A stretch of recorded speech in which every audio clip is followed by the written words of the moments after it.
Imagine being told you need a last name by tomorrow and you've never had one. For centuries in Japan, only the elite could carry a surname, samurai, court nobles. Powerful merchants like the Mitsui family. Surnames were a symbol of privilege, the right to bear name and sword. Farmers and townspeople were known only by their first name. At the start of the Meiji era, only about 6% of Japan's population was officially permitted to use a surname. Then came September 19, 1870.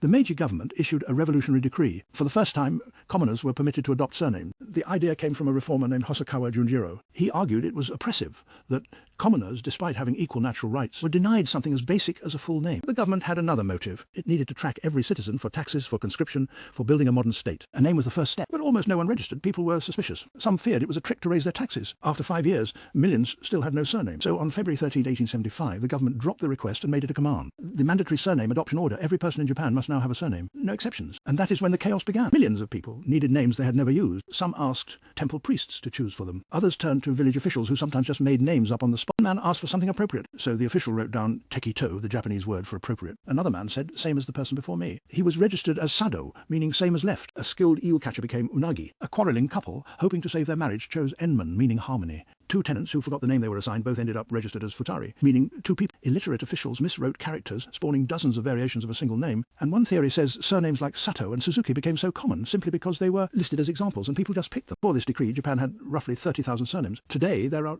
over 120,000. 90,000 of them were invented in a single generation. And every September 19th, Japan remembers the day a name became a right, not a privilege.